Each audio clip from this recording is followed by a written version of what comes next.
It's pretty funny because Tualo and Puka Nakua are literally like the greatest fantasy duo, greatest receiver duo in fantasy right now. Like actually, after week one, they were the best wide receiver duo. That is crazy, but I'm shocked you started off like that. Trust me, I got plenty to say.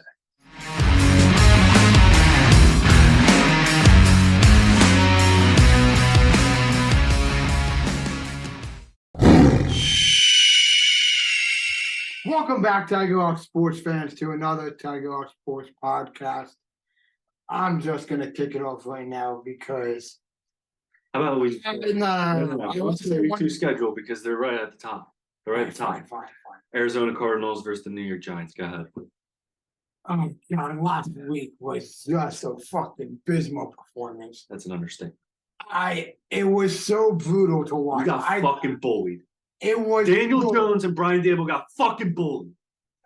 You're not wrong. I have nothing to say there besides that Cowboys defense looks fucking legit. No shit. That fucking shit. that Cowboys defense. Why do you fucking think I said they're gonna go to the goddamn Super Bowl? That's the window. This year's the window. It's a must-win season for the Dallas Cowboys this year. Congratulations on paying Saquon Barkley $15 million, by the way. Which I was not happy about. Congrats on paying Daniel Jones $40 million, by the way. God, I hope they fucking count him out because you got to beat the Cardinals by 20. So let's get into it. Evan Neal was a great pick too. He has not played well at all. I completely agree. Andrew Thomas, whatever. Andrew Thomas had a great year last year. He had one bad game that was kind of back, but whatever. Let's get into the Giants. The Cardinals versus the Giants. I mean, the Cardinals, we expected them to do what they were going to do. I mean, their defense played very well. I mean, with the defensive minded coach, I was shocked on how much turnovers they had. I mean, yes, the Commanders aren't a great team, but they took care of that Commanders team pretty well. Obviously, the Commanders finished out on top, but you got to hope the Giants, after that fucking shit show, you're coming out and you're putting the same number the Cowboys put up on you, if not Giants really need this weekend. I think they have to win pretty convincingly. Like, you need Daniel Jones to have the game he was expected and paid for, like 200 yards passing, more than that, 50 yards, 200 yards passing, 50 yards rushing, 2 touchdowns. Saquon's got to run one. You got to put up a 30 burger on the. Yeah, you definitely have to.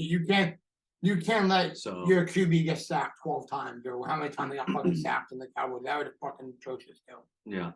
But next game, Packers versus Falcons. This game after week one probably turned into one of my favorites.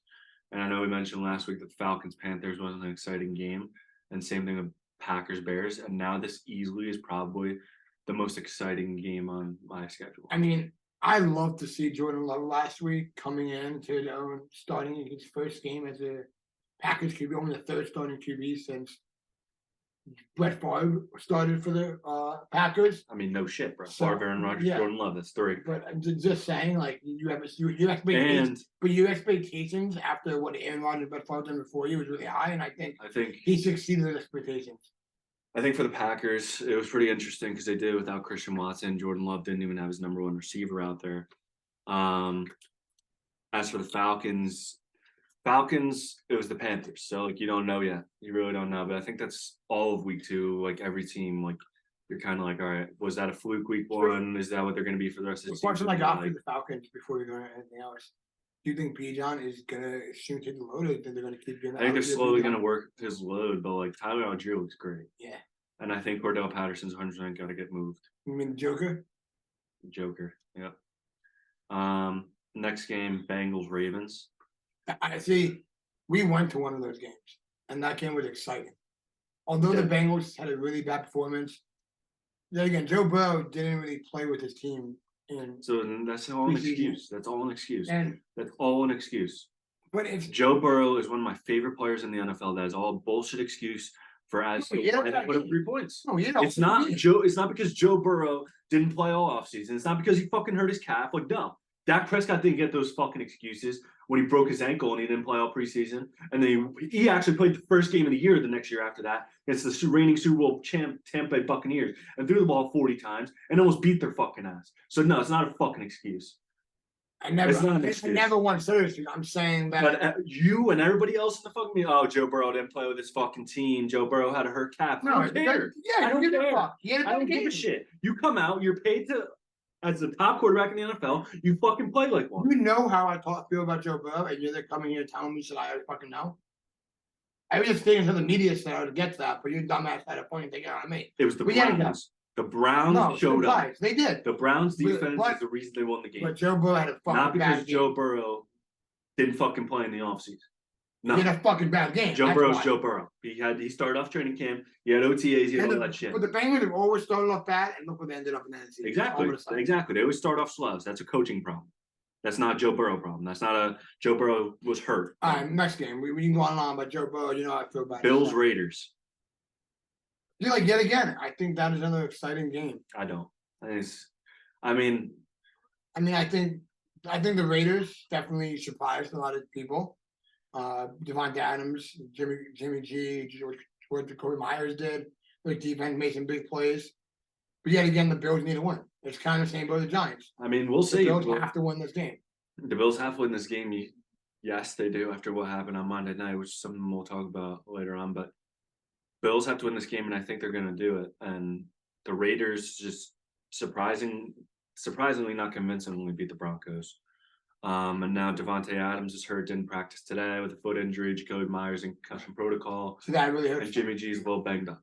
So who We'll knows call what that the Raiders double. are? Still plenty of questions to go around there, but I do think the They're Bills much have to more- win this they're game much more for the Bills. because Josh Allen has gone way too under the radar and how poorly he's played since Brian Daboll's left. Josh Allen is a problem, and he's played like one, and nobody wants to talk about it. They only want to talk about Dak Prescott's interceptions. No one wants to talk about the fact that Josh Allen's actually had more since Brian Daboll's left. But that's an issue for A another. little sensitive topic for Chris Gatz. Panthers versus Saints. Another boring game. Saints didn't play up to their potential. But Not at all. And the defense made clutch plays. You knew that was going to happen with that defense. But then again, you got to see what Bryce Young takes the next step in this first game. Bryce Young looked like a young quarterback. He looked like he was figuring it out. But You got to keep him. But You got to keep him those steps. as up. the number one overall pick, I think people did expect a little bit more. And that's what's gonna happen all year. You're the number one overall pick. You're gonna have expectations set for you. And the New Orleans Saints, I think, they went up against a tough Tennessee Titans team. Like Titans are always in there. They're not necessarily expected to do well, but they're not expected to do bad either. So they're a tough team, obviously with Derrick Henry. And Mike Vrabel, And Mike Vrabel's the head coach, but Saints are trying to get back on track. Derek Carr's on a new system, on a new team. Michael Thomas is back. Olave looked good. Defense honestly looked pretty good. So I think the Saints are a team that's going to take off as the season goes on. Bears at Bucks, two teams that are complete opposites from each other last week. Bears had a lot of expectations going into last week and didn't perform, and Bucks not necessarily expected to do much, and they ended up performing and beating the Vikings. Having probably Fields in your fantasy team, you expect him to be able to run the ball more and use, especially with DJ Moore, pass the ball more. I mean, I when he think gets pressured, 9 times out of 10 it's hard. the Bears, it's like, what are you trying to build over there? Like, is Fields your guy? Is he not your guy? Like, you got DJ Moore, fine, but then you went with a running back by committee and you kind of half-assed it. It's not like you got a guy, you got a couple of guys, and you're expecting one of them to get hot, and then you're just leaving it up to anybody in the trenches. Like, the offensive line was terrible. Justin Fields running around for his life. You have no pass rush. You got rid of Roquan Smith, the best defense player on your defense. I agree, but I really don't know which. I understand the hype between Fields and Moore, but like Justin Fields just continued to get hate, and the confidence just continued to not grow. I mean, when you're not the more that you don't surround them, if you're not building on you a surrounded them to an extent with DJ Moore, but like that's it. That's and it. you got right in the draft. It's all well and fine. You can get a good receiver, but if you don't have the time to throw to him, it's never going to work. So that's my thought. And then the Bucks, I think Baker Mayfield played pretty well. But as you expect, he got the ball to receivers. He didn't turn the ball over, and defense looked pretty good. He just get the job done. I think the Bucks are a team that now people have to think about. It's like, okay, was this is a playoff team from the last couple of years. Their team, for the most part, is still together. Obviously, Brady versus Baker is a big difference, but who knows what they can do. Steelers at Browns, another game where they were complete opposites. Again, like the Steelers were atrociously bad against the 49ers, and Browns I mean, I think the raised the Steelers. expectations. I think Steelers had a lot of expectations going into the season of being a team that's going to compete with Kenny Pickett coming back here too. Pickett is coming back for his second year. I think their defense always being good. A lot of expectations there. So it didn't really hurt them in the long run, if I'm being honest. I think Pickett was very underwhelming, and And that defense didn't. to answer the question of are you a franchise guy, you still can't do that with Kenny Pickett, and to be honest, that's unfortunate because I think Kenny Pickett is a guy that has a lot of potential, but he's surrounded. It's not like a Justin Fields situation or Trevor Lawrence or one of those guys. Pickett's surrounded with a lot of weapons. He has decent offensive line. He's got Najee Harris, got a bunch of receivers, got a good defense. So there's no excuse for Pickett not to win. And I think he's been very underwhelming. And then for the Browns, they spent a lot on that defense, and I think it's paying off. Myles Garrett is gonna make a case, and I think it's gonna be him and Micah Parsons and Nick Bosa making that run for Defense Player of the Year again. And the secondary was great against that three-headed monster in the Bengals, and I expect honestly they definitely impressed. they're one of those teams that Watching them turn into return can sneak into the playoffs. Trying to return, got thrown into the fire. Next game is Dallas Cowboys versus New York Jets. Ooh, what a great game we got. Why don't you shake my hand? Why don't you shake my hand for the fucking Dallas Cowboys, please? Oh, for fuckers. 40 burger. Shake my hand. Oh, you can go fuck Shake my fucking hand. Fuck out of here. You little bitch. I don't need that crap. I'd be fucking mad too. You're just as mad as the fuck 50,000 fans who walked into MetLife last Sunday night and thought, you know what? We're gonna have a fucking blowout. We're gonna tailgate. Let me tell you something. That was a fucking Cowboys home game. That was a Dallas Cowboys fucking. By the end of the game, I told you last week. You're like, oh, you're walking into MetLife, fucking in our house. You're walking in the fucking Cowboys country. This is my fucking house. My house. It actually ain't your house. New York Giants fans gone by halftime. Yeah. Halftime of a primetime game. Of a primetime game of week 1. That's fucking terrible. That's fucking terrible. You want to be part of that fucking fan base? You're part of that fan base. That's disgusting. That's fucking disgusting. Do you really want to relive? Do you really want to relive the past? Like, definitely bring it up. Please relive the past. Relive your fucking 2002 to 2007, whatever the fuck it is. 2007 to 2011. What have you seen in your lifetime? I've seen fucking Dallas Cowboys Super Bowls just like you have. Through a fucking computer screen. Oh, congrats! I'm on YouTube. I don't give a shit. You want to talk about the past? You talk about the fucking entire past. Cowboys have 5 fucking Super Bowls. Giants have 3. I'm not talking about 2007 to 2011. That's not how you talk about the past. They have 4. They don't want to talk about the past that way. Okay. That's your fucking past. How do you talk about the Giants abysmal fucking game? Yeah, I'm talking about the Dallas Cowboys. I'm talking about how Micah Parsons is a fucking defense player of the year. I'm talking about how Dak Prescott's an MVP. I'm talking about how CeeDee Lamb's offensive player of the year. That's what I'm talking about. I agree with 2 out of those 3, not Dak Prescott MVP. No, Dak Prescott did not talk about Dak Prescott being MVP. Well, he was in the fucking monster. What did Dak do? What did Dak do? What did Dak do? I don't know. He didn't turn the ball over. Daniel Jones did. What did Joe Burrow do in the fucking rain? Dak Prescott was throwing darts to CeeDee Lamb, Brandon Cooks. He was driving up and down the field. He was moving. He was moving the fucking ball. Congrats. That's the job of the QB. He was. The ball. The goddamn right. Dak Prescott's an MVP candidate. And I'm going to tell you right now. I said it last week. I'm going to tell you again. You didn't want to believe me last week, and look what fucking happened. You're the only fucking team that didn't score a goddamn point. You that confident? You're the only fucking team that didn't score a goddamn point. I'm going to fucking double down on my bet. I will double down on my bet. Cowboys will be in Las Vegas. New York Giants will be fucking golfing at Emerson Country Club by the time February comes around. How much you want to bet on it? I will go to the goddamn Super Bowl in a Giants jersey if that doesn't happen. Well, I'll see you on again with me right now. Why not? All right, some of the Jets now. We can go on and on about Giants Cowboys. The biggest rivalry we got, obviously, Giants Cowboys fans. Cowboys demolished us. Don't want to talk about it. Hurts to say it, but whatever. Let's just talk about. I'm never gonna live it down. Let's just talk. Never gonna fucking live it down. Let's just talk about the goddamn MetLife. Let's see. When's it gonna come back? Well, why you look at that? Let's talk about MetLife. Aaron Rodgers. You have week 10. You have on 9 Monday night. To figure it out. Monday night, Aaron Rodgers goes down. With everyone saying, "Oh, it's an ankle sprain," and he twists his ankle. It's not too bad. The 2 people sitting right here after watching that game immediately knew towards Achilles done for the season. How bad did that hit the New York Jets? I mean, it sucks. You built the team around them, but like, if you're the New York Jets, it's on you. It's really on you. I mean, sucks for Aaron Rodgers. It really does. Like he's I mean, Aaron Rodgers made a good point. He came out and said that regardless of what your thoughts on, I He- think he- Aaron Rodgers is a great he got competitor. I back to 4 think he's times. obviously a Hall of Fame quarterback, and it really sucks. And sucks for Jets fans because they I did agree. deserve a season to at least try to make the playoffs. And I think honestly, I do think they have a chance. Like Zach Wilson is he's a serviceable quarterback. Like he can make throws. And we were talking about it during the game. When he has time, he can make the throws. And Gary Wilson's a fucking dog. Brees Hall's a dog. Dalvin Cook, they added. I mean, you have a two-headed monster in the backfield. Zach Wilson doesn't have to throw 35 times a game to win. You saw what that defense capable of. You have Quinn Williams, you have Sauce, you have DJ Reed, you have Jordan Whitehead who had 3 interceptions. You're full of dogs. So dogs. I love it. Dogs. you're full of fucking dogs. But The Jets' problem let's is talk about the the Jets fucking now. offensive line. it always been. If you're not going to win up front, you watch Hard Knocks. If you're not going to fucking win up front, Robert Saleh said it. You don't fix the mistakes up front. You can have as many. You can have a Hall of Fame quarterback. You can have as many Pro Bowlers as you want. Offensive Rookie of the Year. You're never going to win shit. And that's what happened on fucking Monday night.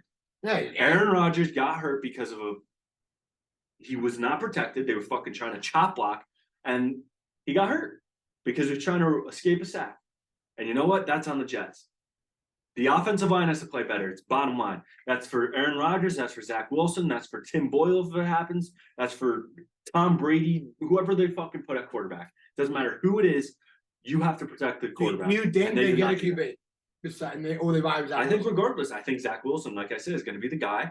I think he can I keep think them in the playoff. I don't People think seem to having forget. someone like Rodgers People seem to forget the Jets were 5-1 with Zach Wilson last year when they had Brees Hall, when they had Gary Wilson, they had all those guys. When the Jets were fully healthy, Zach Wilson was 5-1. So Zach Wilson, I think, is capable of getting the job done, and he's even better than what he was last year because, like Salah said, Rodgers will be on the sideline, and Rodgers taught him a lot coming into this year. I completely agree. So- I think there's a lot of expectations too on those two top defenses, anyways, going into this week. Commanders Broncos. I mean, it's a game of just. I mean, I'm not excited for this game much at all. I don't know what excites me. in this game. Commanders and Broncos both very underwhelming. I think the Broncos take this one. I think Sean Payton. Yet again, then they have to. It's a must-win game. Lions Seahawks. Seahawks underperformed it's Lions. I mean, We knew what they were capable of. I had that Just get expectation. Jahmyr Gibbs on the fucking field. I had it reminds me of who? You know, what it reminds me of Who? DeAndre Swift. Does. It really does. But I mean, they found a way to beat the Chiefs. Obviously, Chiefs didn't have Kelsey, but that's no excuse. So you got to take it by the chin and just keep riding that hot hand because you definitely got a hot hand being a Super Bowl champion. Texans, Colts, Houston Texans. I think CJ Stroud looked good. I think he did. I mean, I think that besides the fact that he's running around for his life, like, he didn't look bad. He looked better than Bryce Young. Anthony Richardson looks pretty Yeah, good. they both look good. So yeah, I again, think they I look think better this, than Bryce Young. I agree. CJ Stroud made a couple good throws. Like he was running around for his life. I mean, it's not a game that I necessarily was watching too much. I didn't really see the Texans that much on the field on offense. Colts, Richardson looked good. He had the rushing touchdown. It looked like he was capable of making throws. I mean, no one really expects the Colts or Texans to be good right now. So, but I think they were pretty good. So who and I wins? think Who wins the first round matchup? QB. Who do you got? CJ Stroud. You know, your boy. I think the Texans. I'll do the Colts. We'll go match them for matchup. I think this is my favorite game of the week. Jaguars, The Chiefs. game of the week. Oh, great game. I completely agree. That may be the game of the week. Chiefs obviously just got to figure it out. But Kelsey should be back. So I mean, yet again, Chris it's Jones the come same back. thing. You don't have to win every single game. You don't go 16-0. Like, you don't, but but you AFC got to find a way to win. AFC, those games are gonna come back to bite you. I Those games can come back to bite you. I agree. You can't be But- 9-8 and try to be scratching at a playoff win because there's gonna be 4 or 5 other teams that are also 9-8. I agree. I also think that the fact that it was against an NFC opponent and not an AFC, but the division definitely helps them because they can win out in the division. Obviously, then it gives them a clear-cut shot to make the playoffs. But yet again, I think it's a key matchup. The Jaguars look really good. You got to keep riding the hot hand with Trevor Lawrence, Travis Etienne. Obviously, I love them how they incorporated it into the offense. So we got to see how that goes. Titans, Chargers. I like that. I like the game a lot too. I think the Titans played a very good game last week. I think they incorporated the new acquired Doug Hopkins very well. I think they have given the ball a lot more. I mean, you had that big of a playmaker. I mean, you get him 12 targets a game. He has 10 of those. You could definitely sway the game compared to 7 targets and 5 receptions. You got to give him the ball. So you give Henry the ball 30 touches a game. You give your number one. They never had a true number one since A.J. Brown left, and now you have to give Hopkins the ball. I think the Titans last week didn't really get Derrick Henry established. I mean, Derrick Henry's a guy that's going to go for I don't 150. think anyone stopped us really. So Derrick Henry's a guy that you got to get established to win this game. Because Chargers, as we saw in that shootout with Miami, is going to put up 30 points a game. They have the opportunity. So, but Chargers, same thing. That's your boy. That's also the reverse. Chargers aren't going to win if they let Derrick Henry run all over them. So They got to stop the run and utilize the strength of the offense. next game, San Francisco 49ers and the Rams. This is also one of my favorite games. Always a good matchup between these two. And the question is, do Rams. 49ers come in and take down the Rams, or the Rams come in and kind of have the same performance as last week? That's what's interesting. I think the Rams are capable of Stafford plays the way he did and defense plays the way they did against Seahawks. They have a chance of beating this 49ers team. And we already talked about But we know how good the 49ers defense is. the. And I said last week that I didn't think the defense would pick up where it was, and I was wrong. I'll say that. I was wrong about that. I think the 49ers defense is still good, but I did say that was before the Nick Bosa contract was signed. And Nick Bosa, like I said, makes a huge difference. And he played, and he obviously made a huge difference. But I still don't believe in Brock Purdy. I don't. He's a game manager. Don't let it fool you. He's a game manager. Don't let it fool you. That defense won them that game. Here we go again. All of those turnovers, all those interceptions. Brock Purdy never took the team down the field. I didn't see it. Christian McCaffrey broke a big run. I didn't see Brock Purdy leading them down the field. So Chris, still not on the Brock Purdy. I'm not on the Brock Purdy train. I don't think I will be. But no, I completely agree. I'm excited to see how the Rams bounce back. I mean, obviously, two completely different teams, Seahawks 49ers, but playing. Where's the game, by the way? Is it at San Francisco or at LA? At LA. So I think that holds an advantage. Obviously, the Rams a little bit. Well, you got to hope that the Rams come out the same as they did. Two more games. Sunday Night Football, we got Dolphins Patriots. So we saw what happened with Tyreek Hill. My fantasy team lost because of it. Shout out Mike Gang. Shouldn't have made that trade. Well, you got your guy, but it's only week one. Yeah, Tyreek Hill definitely put a big 45.5 spot up on you. But as we're gonna get, I mean that they pass. They're a dynamic offense. He has When a you chance have- to be MVP. You have two players, two top 10 receivers on your team. You have running back in a system that produces very well. Obviously, we're definitely high on most of. Yeah. But Patriots, I Yeah. think, are our team that surprised a lot of people last week. I think the Eagles got in their own way, but the Patriots were all over the place. That defense looked good. I think Defense always Gonzalez looked good. Took AJ Brown away. But Patriots are always going to be a pesky team, and I think the question was Mac Jones. and I think he proved that. And I think after that first pick six, he really settled in and was able to make a couple plays, and I think he made a lot of good throws. So, I think he really turned some heads. so if he could play like that all season, I think they got a chance. Which makes that division really hard. Yeah, it does. And then the last game tomorrow, Vikings Eagles. I mean, I think this is a game for the Eagles where they really have I think to bounce back. two good teams, both teams disappoint. I completely agree. Yeah. So, Vikings just I mean, as much as I say that the Vikings are a really good team, I yet again, not their not as power is their offense. not as worried about the Eagles as I am about the Vikings. I completely agree, but I think the Eagles have to bounce back Because because that the was Vikings, not a performance for the Eagles that I think they were looking for, or that they thought they would get playing a team like Patriots. the Vikings are going to play a first place schedule, so they're playing. I would assume the NFC South. I think they're playing.